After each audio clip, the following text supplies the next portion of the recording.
A very good morning to you, Mr. Monyela. Tell us what the department is doing to bring those home. Good morning. So since the announcement of the state of disaster by President Cyril Ramaphosa, which saw South Africa implementing the lockdown, the department has been in the process of assisting our nationals to return home. As you correctly said, over 3,000 have been repatriated so far by air and others through our land borders. So yesterday, just the latest arrivals, we had 275 South Africans returning from the United States. They had been stranded there for a while. We are expecting another group tomorrow, Tuesday, of 275. And the last group from the U.S. on Saturday, the 9th of May, yet another 275. We've had challenges, particularly in the Asian and Middle East countries, but we've made a breakthrough on this Friday, the 8th of May. We're expecting about 600 South Africans to be repatriated from Bangkok in Thailand, Bali and Jakarta in Indonesia. We've had several repatriated from Europe and the United Kingdom. We do, however, still have others who are stranded in other parts of the world, including in Vietnam and other places. Would like just to appeal for patience as we work through our embassies with various stakeholders to explore the best options to repatriate them. Okay, and repatriated at what cost now? What do they have to come up with? What do they have to do to come home?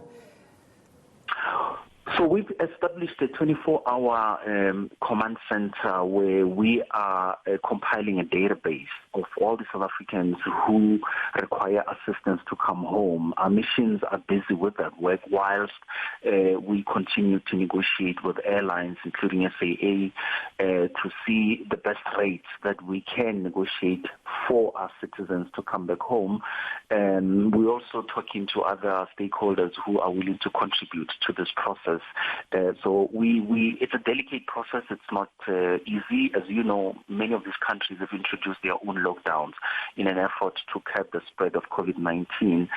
But we remain seized with this process and would like to assure all our nationals who are stranded abroad that we are doing everything we can to explore the best options to bring them back home. What happens to those who can't afford it? I mean, I know some people who've been stuck in Morocco all this time. They're elderly, they've run out of medicine, they can't afford the costs that have been put to them. What happens to them? Look, we are aware of the group that is in Morocco. As I said, it's not just in Morocco. It's various capitals in other parts of the world. And the issue of cost has been brought to our attention. But you have to appreciate that this is not a process that is easy, as I said. The issue of cost is a matter that is firmly on our radar, but we have to be fair. Because many of those that have returned had to pay something.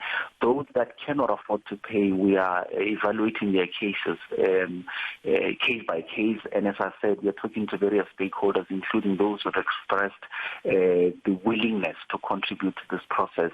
So we are looking at those and how they can be assisted. What happens to them when they return and have the centres that they head to been cleaned up? Because there were a lot of complaints about the conditions they were in. Look, I mean, without shifting the responsibility, when they get to South Africa, as you know, there is a mandatory quarantine process of 14 days, which is managed by the Department of Health and other sister departments. And I know for a fact that they have paid attention to the concerns that have been raised with regards to the quality and other concerns raised by people who have been quarantined, and I'm sure those concerns will be addressed. All right, we'll check in on that. Clayson Monyela, very good to talk to you. Thank you.